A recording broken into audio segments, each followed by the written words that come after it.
ร่วมคิดร่วมสร้างจวบจนถึงปัจจุบันจากศิลปินล้านนามากมายกิจกรรมการแสดงทางด้านวัฒนธรรมล้านนาสมโภชตลอดทั้งวันในโอกาสนี้นั้นจึงขอเชิญชวนพ่อแม่พี่น้องศรัทธาประชาชนพุทธศาสนิกชนทุกท่าน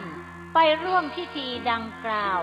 เพื่อเป็นการบันทึกไว้เป็นครั้งประวัติศาสตร์เป็นตำนานสืบสานเจตนาครูบาอาจารย์สืบไป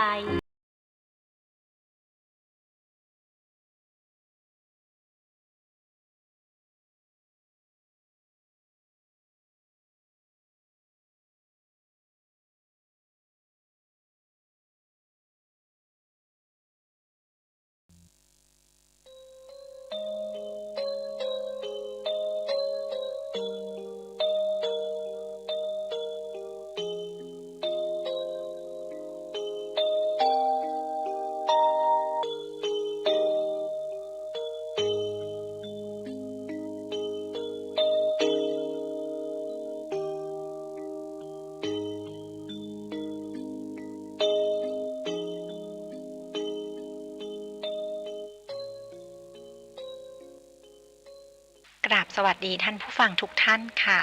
ตอนนี้ท่านกำลังรับฟังสถานีวิทยุ FM 104.5 เมกะเฮิรตซ์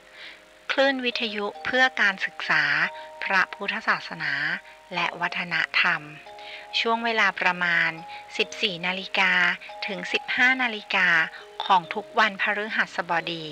จะเป็นช่วงของรายการนาสารสัตว์กับดิฉันผู้ช่วยศาสตราจารย์สัตวแพทย์หญิงดร.วีนาจูเปียซึ่งเป็นอาจารย์ประจำภาควิชาชีวศาสตร์ทางสัตวแพทย์และสัตวแพทย์สาธารณสุขคณะสัตวแพทยศาสตร์มหาวิทยาลัยเชียงใหม่รายการนี้จะเป็นการนำเอาบทความต่างๆที่น่ารู้เกี่ยวกับเรื่องของสัตว์และสัตวแพทย์ที่น่าสนใจมาอ่านให้ท่านผู้ฟังฟังนะคะหากท่านผู้ฟังท่านใดมีข้อเสนอแนะหรือข้อติชมสามารถติดต่อมาได้ตามช่องทางดังนี้นะคะโทรศัพท์ที่เบอร์ 053-948-046 ซึ่งเป็นเบอร์โทรของภาควิชาชีวศาสตร์คณะสัตวแพทยศาสตร์มหาวิทยาลัยเชียงใหม่ขอสายอาจารย์วีนาได้เลยค่ะหรือโทรมาหาดิฉันได้โดยตรงที่เบอร์โทรศัพท์ 081-386-4746 หรือถ้าไม่สะดวกจะโทรศัพท์ก็อีเมลมาได้นะคะที่อีเมล jupia_vena@yahoo.com หรือจะไลน์มาก็ได้ค่ะที่ Line ID win_vet56 ค่ะดิฉันยินดีรับทุกข้อเสนอแนะและทุกคำติชมเพื่อที่จะได้นำไปพัฒนาปรับปรุงรายการต่อไปค่ะ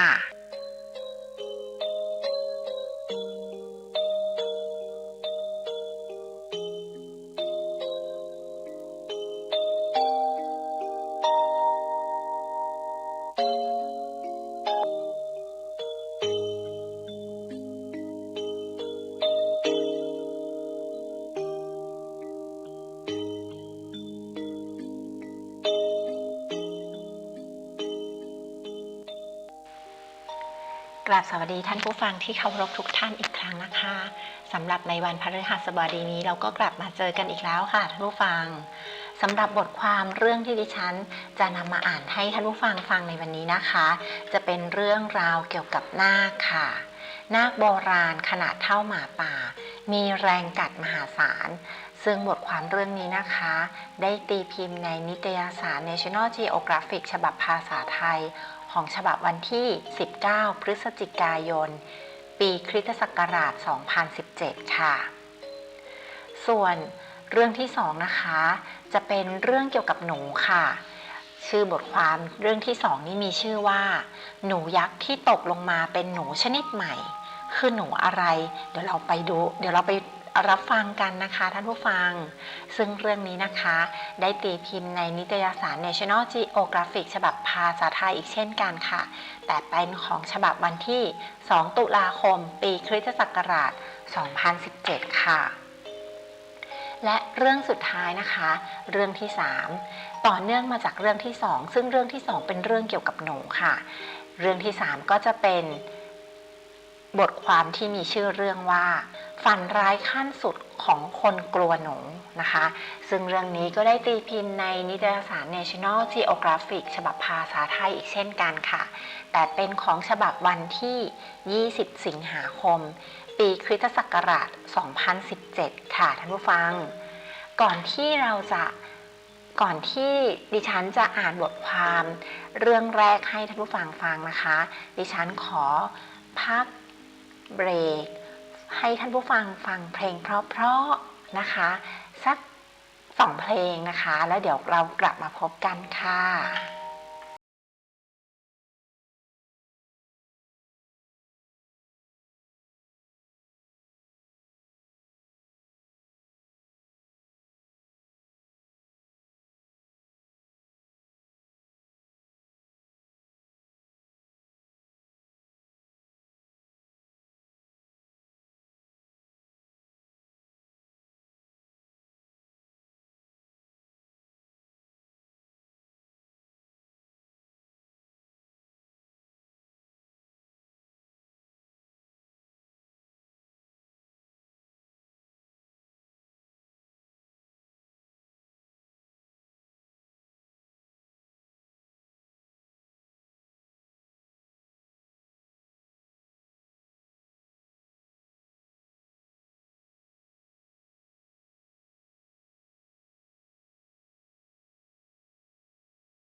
ค่ะอย่างที่เกริ่นไปในตอนช่วงต้นของรายการนะคะ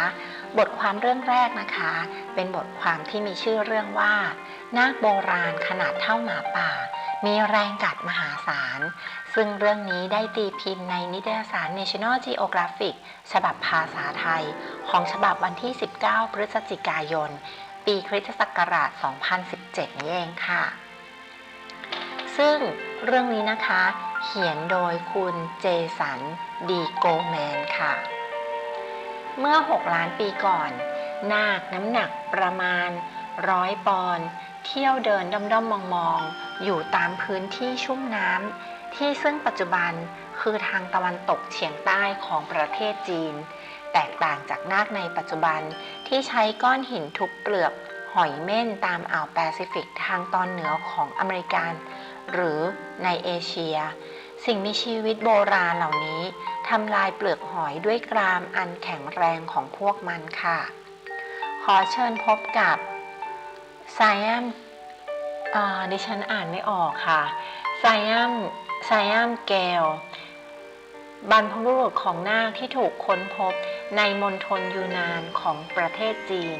และเรื่องราวของมันเพิ่งจะถูกเปิดเผยเมื่อต้นปีคริสตศักราช 2017 ที่ผ่านมานี้เองค่ะ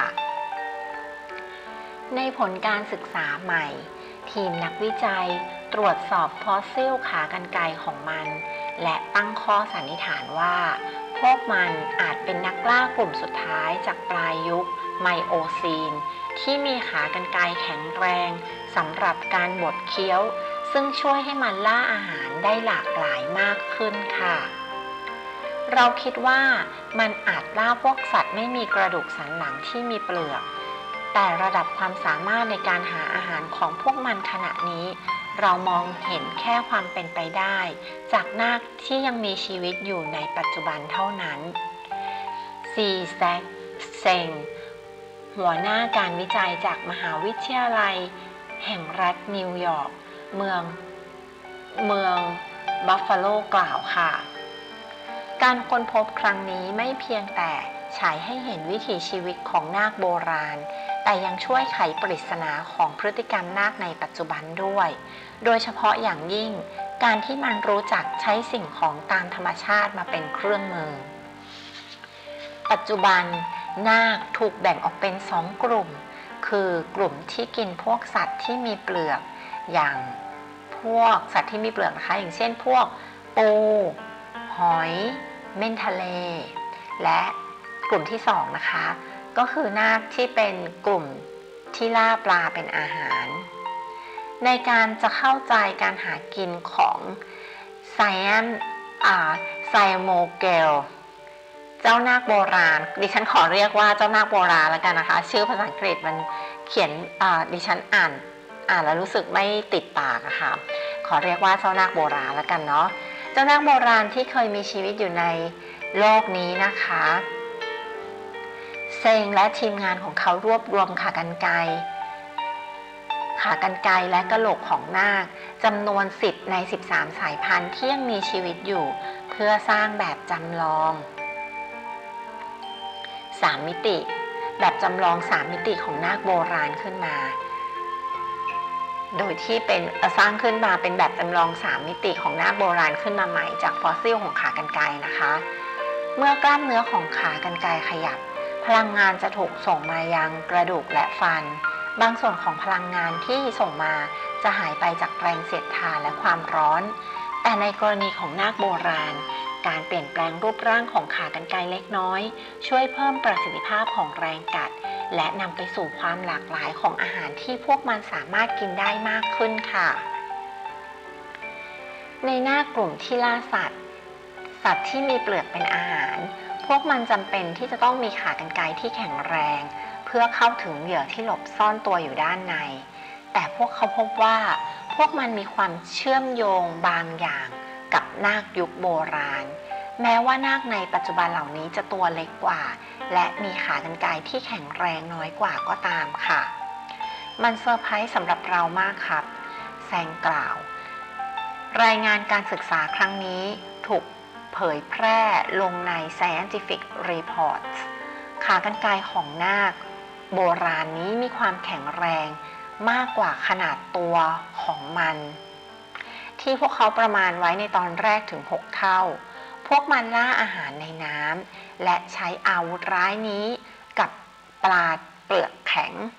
แต่พวกเขาพบว่าความแข็งแรงของขากรรไกรพวกมันสามารถใช้ในการล่าเหยื่อที่มีขนาดใหญ่กว่านาคในปัจจุบันได้สบายๆเลยค่ะถึงเวลาใช้ค้อนแม้จะไม่ชัดเจนเท่านาคโบราณแต่นาคในสมัยใหม่เองก็มีบางอย่างที่คล้ายคลึงกับที่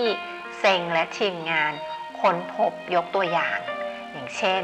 ในนาคสายพันธุ์แอฟริกันคาวเลสมีขากรรไกรที่แข็งแรงกว่าความแข็งแรงที่น่าจะเป็นไปตามขนาดตัวของมันเล็กน้อยซึ่งไม่น่าแปลกใจเพราะพวกมันล่าหอยและปูเป็นอาหารในขณะที่นาคทะเลซึ่งมักล่าหอยเม่นเป็นอาหารกลับมีความแข็งแรงน้อยกว่าที่ควรจะเป็นค่ะสิ่งที่เกิดขึ้นนี้อาจเป็นเพราะนาคทะเลมีตัวช่วยพิเศษในการทำลายเปลือกของหอยเม่นในฐานะของสัตว์เลี้ยงลูกด้วยนมเพียงไม่กี่ชนิดที่รู้จักการใช้เครื่องไม้เครื่องมือพวกมันใช้ก้อนหินแทนค้อนในการทุบเปลือกเพื่อให้เข้าถึงเหยื่อข้างในทีมนักวิจัยคิดว่าการพัฒนาทักษะการใช้เครื่องมือส่งผลให้บรรดานาคทะเลพึ่งพาความแข็งแรงของขากรรไกรน้อยลงค่ะเรายังไม่มีหลักฐานที่ชัดเจนเซ็งกล่าวแต่มันมีความเป็นไปได้ค่ะด้านบ๊อบบี้โบเอสเซเนเกอร์ผู้เชี่ยวชาญด้านพืชและสัตว์ดึกดำบรรพ์จากวิทยาลัยคาเลสตอนผู้ไม่ได้มีส่วนร่วมในการทำวิจัยในครั้งนี้ชี้ว่าฟอสซิลของนาคดึกดำบรรพ์ที่พวกเขาพบนั้นยังเป็นหลักฐานที่เบาบางเกินจะสรุปเช่นนั้นค่ะอย่างไรก็ตามนี่ไม่ใช่ทฤษฎีที่เป็นไปไม่ได้เลยสักทีเดียวนักมนุษยวิทยาบางกลุ่มระบุว่าเมื่อมนุษย์เริ่มต้นใช้เครื่องมือก็มีวิวัฒนาการความเปลี่ยนแปลงของกะโหลกศีรษะให้เห็นเช่นกันด้วยความช่วยเหลือจากเครื่องมือที่ต้องพึ่งพามือทั้งสองข้างมากขึ้นกะโหลกศีรษะของเราก็ปรับเปลี่ยนจากการกินอาหารแบบเดิมๆไปสู่ความเหมาะสมสำหรับการใช้งานและการใช้สมองมากขึ้นบางทีการกินอาหารและสมองอาจมีวิวัฒนาการที่เกี่ยวข้องกันก็ได้นะครับเซงกล่าวค่ะอันนี้ก็จะเป็นเรื่องของนาคโบราณนะคะนาคโบราณขนาดเท่าหมาป่ามีแรงกัดมหาศาลซึ่งเขาคิดว่าการที่นาคเนี่ยมันมีวิวัฒนาการมากขึ้นจากการที่แต่ก่อนเนี่ยในสมัยก่อนเนี่ยค่ะการแรงกัดที่สมัยก่อนเนี่ยนาคโบราณเนี่ยมีความสามารถของการกัดที่แรงกว่านาคสมัยนี้นะคะเพราะว่าเขาเชื่อว่ามันมีการพัฒนาการของสมองของนาคเพราะว่านาคสามารถที่จะใช้เครื่องมือหรือใช้ก้อนหินนะคะในการช่วยในการหาอาหารกินอาหารของมันได้แสดงว่ามันมีวิวัฒนาการของสมองมีการพัฒนาการของสมองเพราะฉะนั้นการใช้แรงกัดของปากนะคะก็คืออาจจะน้อยลงนะคะซึ่งเขาคาดการณ์ประมาณนี้นะคะค่ะซึ่งนาคในสมัยนี้เนี่ยการกัดเนี่ยจะไม่ได้แรงเท่ากับนาคสมัยโบราณแต่ว่าพวกมันมีวิวัฒนาการของสมองก็คือมันสามารถที่จะใช้เครื่องมือช่วยในการหาอาหารแทนการใช้แรงกัดได้นั่นเองนะคะท่านผู้ฟังค่ะอันนี้ก็จะเป็นเรื่องเกี่ยวกับนาคโบราณนะคะค่ะสำหรับเรื่องต่อไปนะคะจะเป็นเรื่องเกี่ยวกับหนูยักษ์ค่ะเรื่องต่อไปจะเป็นเรื่องหนูยักษ์ที่ตกลงมาเป็นหนูชนิดใหม่เรื่องราวจะเป็นยังไงนั้นเดี๋ยวเรากลับมาพบกันหลังจากพักเบรกฟังเพลงเพราะๆสักเพลงหนึ่งนะคะเดี๋ยวเรากลับมาพบกันค่ะ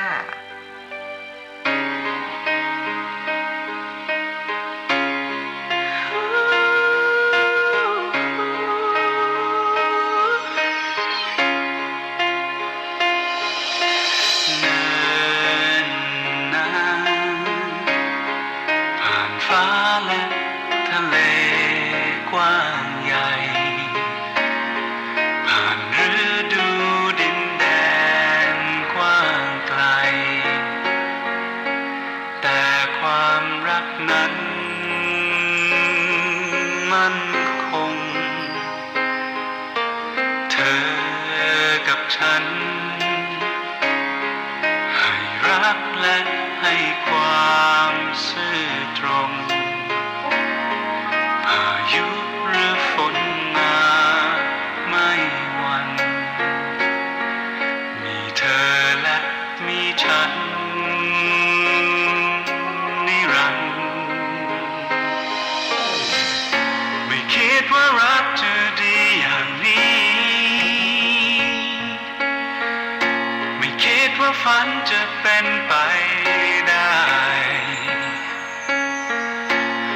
วันนับวันฉันเฝ้าแต่รอเมื่อเห็นหน้าเธอฉันจึงเป็นสุขอยู่ในหัวใจเนิ่นนานผ่านฟ้าและทะเลกว้างใหญ่ผ่านฤดูดินแดนกว้างไกลแต่ความรักนั้นมั่นคงไม่คิดว่ารักจะดีอย่างนี้ไม่คิดว่าฝันจะเป็นไปได้วันนับวันฉันเฝ้าแต่รอเมื่อเห็นหน้าเธอฉันจึงเป็นสุขอยู่ในหัวใจ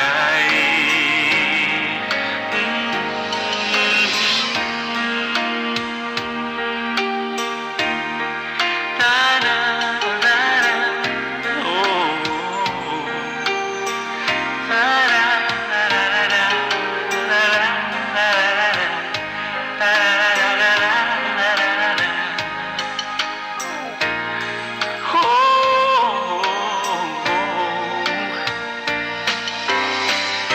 ไม่คิดว่ารักจะดีอย่างนี้ไม่คิดว่าฝันจะเป็นไปได้วันนับวันฉันเฝ้าแต่รอ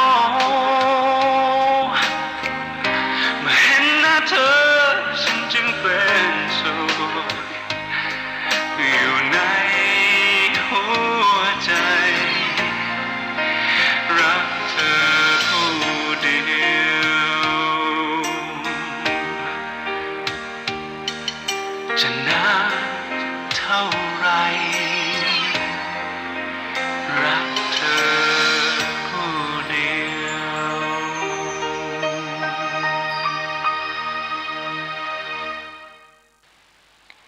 ค่ะสำหรับบทความเรื่องที่2นะคะอย่างที่ดิฉันบอกไป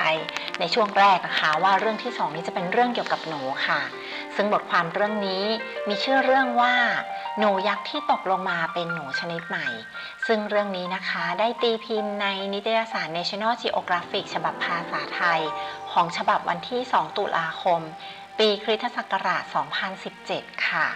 แล้วก็ผู้เขียนเรื่องนะคะก็คือคุณเจสันบิทเชลค่ะเป็นเวลากว่า 20 ปีมาแล้วที่ชาวเกาะโซโลมอนบอกเล่าถึงเรื่องราวของหนูขนาดใหญ่ที่อาศัยอยู่บนยอดไม้แต่ยังไม่มีใครพิสูจน์ได้ว่าสิ่งมีชีวิตนี้ยังคงอยู่หรือไม่จนกระทั่งเมื่อเดือนพฤศจิกายนปีคริสตศักราช 2015 คนงานตัดไม้บนเกาะวังกูนูร่วงตกลงมาจากต้นไม้พร้อมกับมีหนูตัวหนึ่งหล่นลงมาด้วย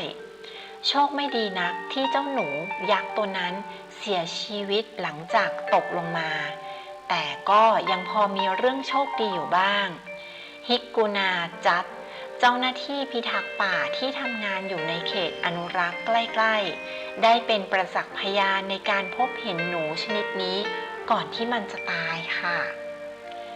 การที่เขาทราบว่า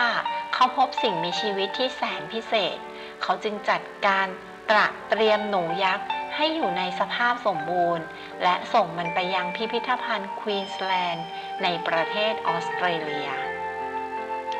ผมรู้ทันทีว่ามันต้องเป็นชนิดพันธุ์ใหม่ไทโรนลาวรีผู้เชี่ยวชาญด้านสัตว์เลี้ยงลูกด้วยนมกล่าวหลังจากได้รับตัวอย่างหนู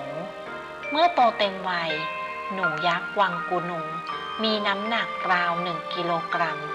ความยาวจากปลายจมูกถึงหางประมาณ45 เซนติเมตรซึ่งมีขนาดใหญ่เป็น4 เท่าของหนูที่เราพบทั่วไปตามบ้านเรือน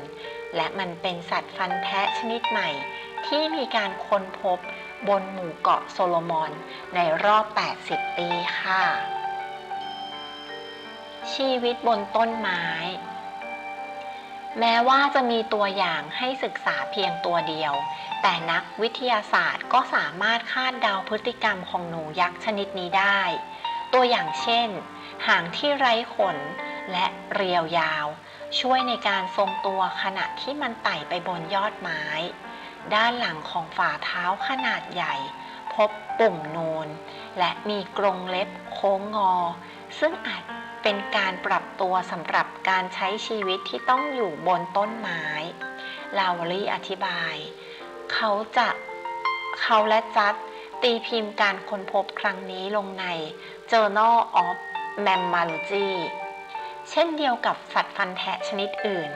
หนูยักษ์วังกูนูมีฟันตัดคู่หน้าขนาดใหญ่และแหลมคมซึ่งใช้เจาะเปลือกของถั่วและตามคำบอกเล่าของชาวเกาะที่อาศัยอยู่ในเกาะวังกูนูยังพบว่าพวกมันชื่นชอบการกินมะพร้าวอีกด้วยค่ะพื้นที่เกาะวังกูนูตั้งอยู่ในมหาสมุทรแปซิฟิกหรือที่รู้จักกันในชื่อเขตเมลานีเซีย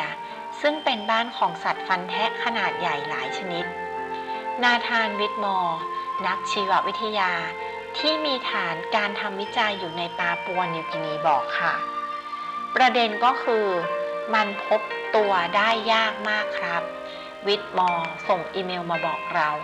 พวกเราหลายคนคิดว่ามันสูญพันธุ์ไปแล้วจนกระทั่งมีรายงานว่าพวกมันยังมีชีวิตอยู่ค่ะสายพันธุ์ที่ต้องรับมือกับการสูญพันธุ์นั่นเป็นเหตุผลที่ว่าทำไมวาโลรี่และจัดถึงโชคดีที่พบหนูยักษ์วังกูนูพวกมันหายตัวไปจากพื้นที่อาศัยตามธรรมชาติอย่างรวดเร็วและนั่นหมายความว่ามันเสี่ยงต่อการสูญพันธุ์ขั้นวิกฤตค่ะบริษัทค้าไม้ดำเนินกิจการป่าไม้กว่า90%ของพื้นที่บนเกาะโซโลมอนและวังกูนูซึ่งเหลือพื้นที่ป่าอยู่ประมาณ50 ตารางกิโลเมตรตัวอย่างของหนูที่พบอยู่ในหมู่บ้านไซนา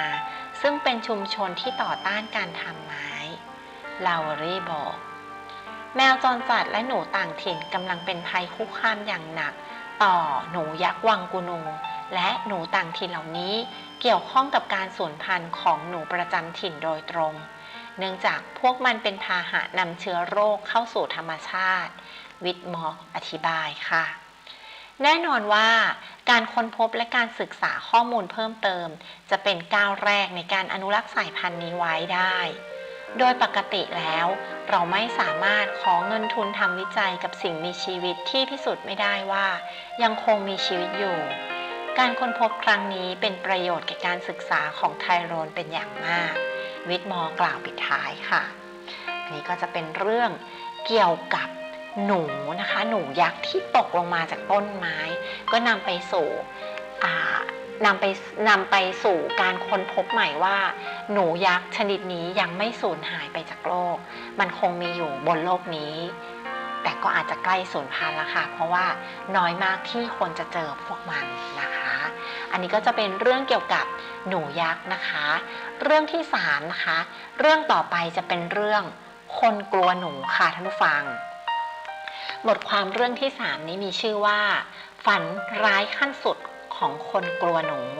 ซึ่งเรื่องนี้ได้ตีพิมพ์ในนิตยสาร National Geographic ฉบับภาษาไทยของฉบับวันที่10 สิงหาคมปีคริสตศักราช 2017 ค่ะในแต่ละปีศูนย์ควบคุมหนูหรือ Rodent Control Center ในวอชิงตันดีซีได้รับการร้องขอในเรื่องนี้ปีละ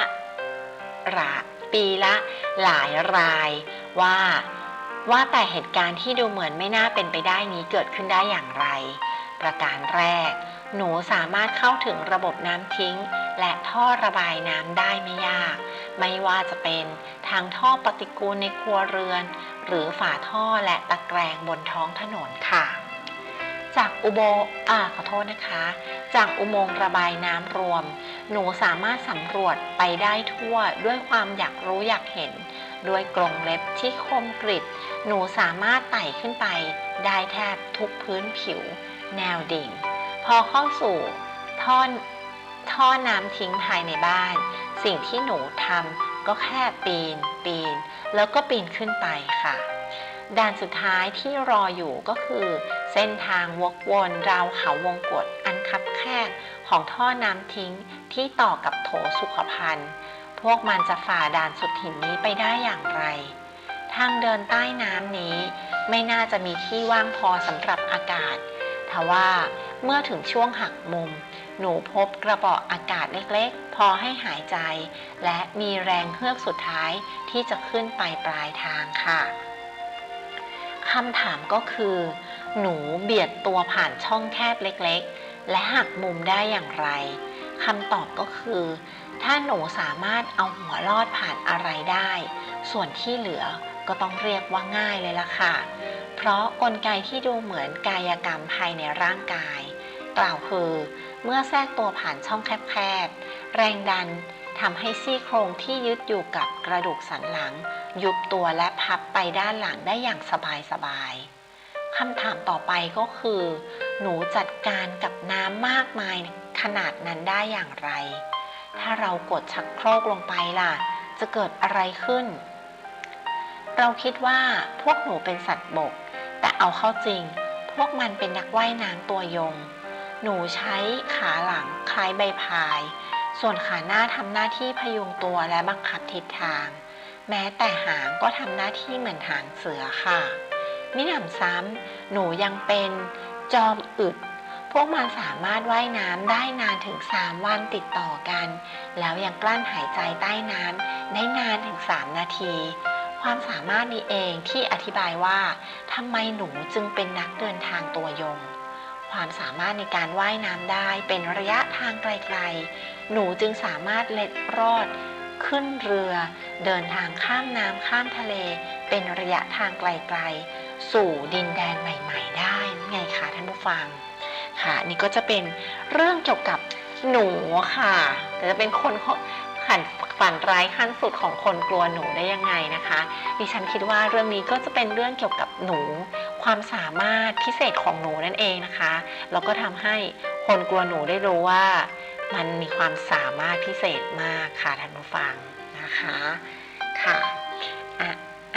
สำหรับ2 เรื่องสุดท้ายนะคะก็จะเป็นเรื่องเกี่ยวกับหนูแล้วก็ความสามารถพิเศษของหนูนะคะหรือฝันร้ายขั้นสุดของคนกลัวหนูนั่นเองนะคะท่านผู้ฟัง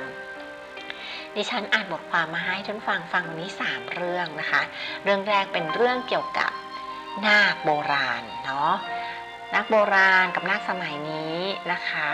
แล้ววิวัฒนาการของนาคนะคะเรื่องที่2เป็นเรื่องเกี่ยวกับหนูนะคะหนูยักษ์นั่นเองนะคะซึ่งเป็นหนูที่เป็นเราเพิ่งค้นพบแล้วก็พบว่ามันก็กำลังจะสูญพันธุ์อีกเช่นกันนะคะเพราะว่าไม่มีใครพบเจอมันเลยถ้ามันไม่ตกลงมาจากต้นไม้ก็ไม่มีใครเจอมันเลยนะคะไม่มีใครรู้ว่ามันยังมีชีวิตอยู่บนโลกนี้นะคะในสายพันธุ์นี้นะคะและเรื่องที่3ก็เป็นความสามารถพิเศษของหนูนะคะหนูเป็นสัตว์ที่อึดมากแล้วก็ว่ายน้ำเก่งมากนะคะทำให้มันสามารถที่จะทนทานนะคะมุดอยู่ในท่อระบายน้ำได้เป็นวันๆนะคะแล้วก็ข้ามน้ำข้ามทะเลได้ไปอยู่บนเรือได้ด้วยเช่นกันค่ะอันนี้ก็จะเป็นเรื่องเกี่ยวกับนาคแล้วก็หนูนะคะสำหรับวันนี้นะคะก็ขอบพระคุณท่านผู้ฟังทุกท่านที่ติดตามกันมานะคะตั้งแต่ช่วงต้นของรายการสำหรับวันนี้ดิฉันขอลาไปก่อนละค่ะขอบพระคุณและสวัสดีค่ะ